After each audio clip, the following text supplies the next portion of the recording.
Olá, tudo bem? Hoje vamos falar sobre o sistema solar, o Sol. Qual a importância de estudar o Sol? Por que pesquisar e explorar o Sol? Gastar tanto dinheiro em pesquisas científicas em relação ao Sol? No final desta aula, eu quero que você reflita sobre isto. O Sol é uma estrela de quinta grandeza constituída na maior parte de gás ionizado. É essa estrela que dá suporte à vida na Terra. Então, vamos colocar essa característica. Como o Sol dá suporte à vida na Terra, todos os elementos vivos precisam alimentar-se de energia para crescer, para mover e para reproduzir-se. Então, as plantas suprem suas necessidades captando a luz do Sol através do processo de fotossíntese, como você pode ver aqui na imagem.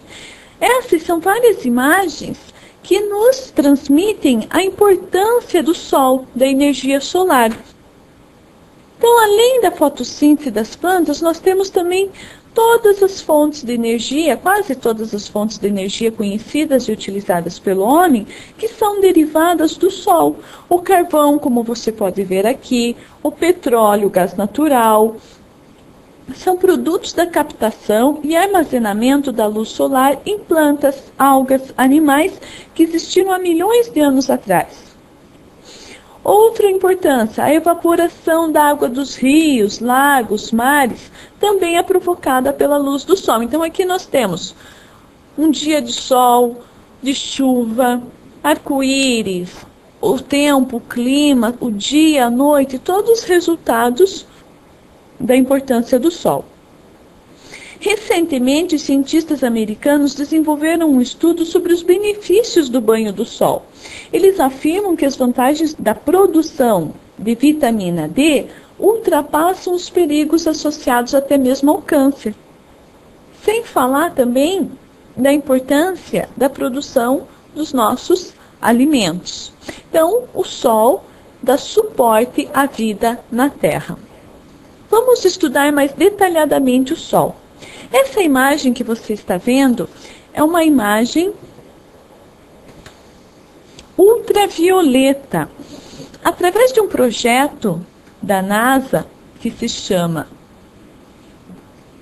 essa é a sigla, SOHO, foi possível retirar essa imagem ultravioleta. Qual o objetivo, então, de estudar o Sol? Por que explorar o Sol? Bom, entre as várias missões que a NASA tem em relação ao Sol e à Terra, uma é de estudar a origem e a propagação das ejeções de massas solares. Essa onda que você está vendo aqui, ó, vou ressaltar aqui para você, é uma EMC, ejeção de massa solar. Essas emissões, essas ejeções que o Sol tem, podem causar tempestades magnéticas na Terra, como as que provocaram um apagão geral no Quebec no ano de 1989. Milhares de toneladas de plasma aquecidos a 1 milhão de graus são projetadas no espaço quando ocorrem essas EMC. Então vamos colocar aqui, ejeções de massas solares. Quando ocorre essa EMC, 2 a 4 dias depois, esta matéria viaja a 1,6 milhões de quilômetros por hora e às vezes entra em colisão com a atmosfera terrestre. Isso mesmo, com o nosso planeta. O que isso vai causar? Perturbação nas linhas do campo magnético, provocando as auroras boreais, as tempestades magnéticas, ou geomagnéticas, que podem danificar satélites, pôr também os astronautas em risco. Mas vamos estudar mais detalhadamente o Sol, a estrutura do Sol. Antes, vamos observar estas manchas mais claras no Sol. O que elas indicam? Essas são áreas mais quentes no Sol, enquanto as áreas mais escuras, de vermelho mais escuro, indicam as áreas mais frescas.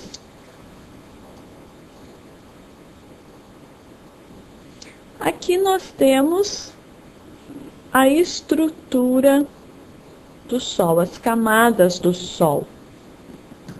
O número 1 indica o núcleo. Então, nesta área, neste núcleo solar, é onde ocorrem as reações de fusão que vão combinar os átomos de hidrogênio para produzir o hélio, a energia. A camada número 2, que envolve o núcleo, é a zona de radiação.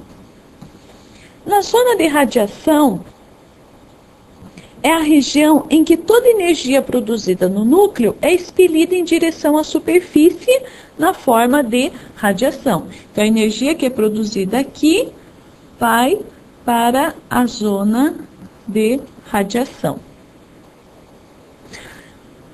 3. O que é a camada número 3, que envolve a zona de radiação e o núcleo? Esta é a zona de convecção. Quando a energia alcança as camadas mais externas do Sol, entra em processo de convecção. Ela é absorvida e emitida continuamente com temperaturas cada vez mais baixas, até que atinge a superfície do Sol, sendo convertida em luz visível. Então, novamente, toda a energia que é produzida aqui pelo núcleo, na zona de radiação, transmitida por radiação, nesta camada, que é a camada 3, na zona de convecção, o que vai acontecer? A temperatura aí vai ser cada vez mais baixa e essa energia vai ser convertida em luz visível. A camada 4 é a fotosfera, ou também esfera de luz. É nesta camada que se originam a luz e o calor emitidos ao espaço. O número 5, essa mancha que você está vendo aqui no cantinho do Sol, se chama de sunspot.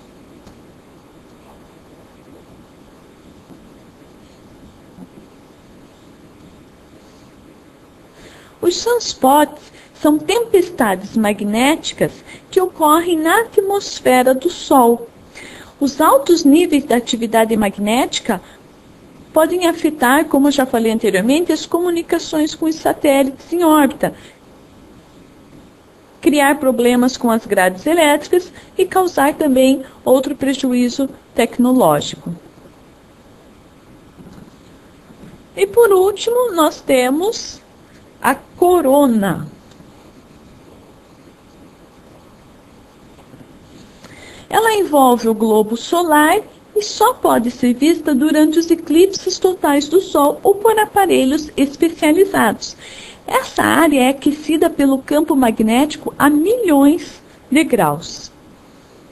Eu quero que você observe essa mancha do Sol, que é um sunspot. Ok? Essa mancha que você está vendo aqui é a mesma que você vai ver nesta outra tela.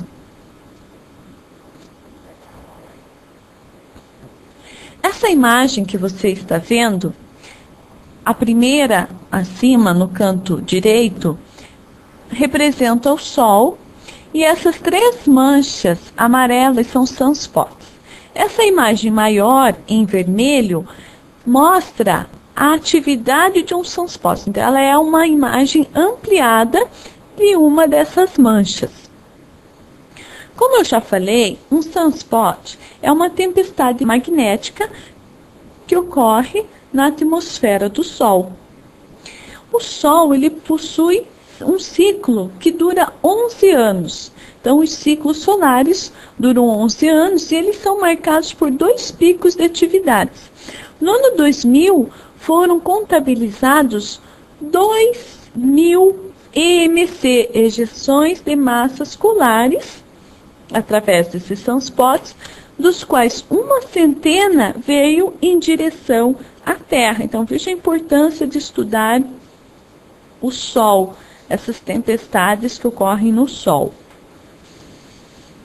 Então, o que você está vendo nesta imagem ultravioleta em vermelho são os arcos brilhantes, incandescendo do gás que flui em torno dos sunspots.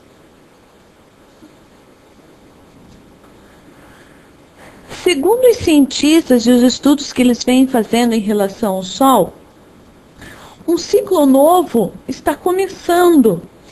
E ele construirá um pico em torno de 2013. Então, em torno de 2013, esses arcos brilhantes, esses sunspots, eles serão comuns na superfície do Sol. Essa ilustração ela é bem interessante, porque ela mostra, então aqui nós temos o Sol, aqui nós temos uma proeminência. O que é a proeminência? São nuvens de gás que ficam suspendidas acima do Sol, na atmosfera do Sol, e são controladas pelas forças magnéticas. Então, essas proeminências, muitas delas vêm em direção à Terra. Então, aqui nós podemos verificar, o tamanho do Sol. Aqui nós temos a Terra, o tamanho aproximado da Terra, e a ejeção maciça coronal gigante, em direção à Terra. Então, essa imagem ela foi tomada pela nave espacial internacional do projeto SOHO da NASA. Então, essa imagem nos mostra o quanto nós devemos nos preocupar, apesar de estarmos muito distante do Sol, mas com essas ejeções de massas colares, essas proeminências que muitas vezes vêm em direção à Terra. Então, a Terra é uma sementinha em relação ao Sol, e também toda essa proeminência pode envolver o planeta Terra. Então, aí está uma das preocupações dos cientistas. Até porque existe no blog do professor de física do portal um post que fala sobre uma teoria do Sol e da Terra daqui a bilhões de anos, onde a Terra estará caminhando em direção ao Sol. E o que os cientistas pensam em relação a isso? Então você pode visitar o blog do professor Sandro de Física e ler o post sobre o assunto. Bom, eu aguardo você logo mais no chat para conversarmos sobre o Sol, a sua estrutura, as pesquisas que estão sendo feitas em relação ao Sol e à Terra, aos sunspots, a essas proeminências que atingem a Terra e que trazem consequências como tempestades magnéticas, entre outros. Obrigada, até mais.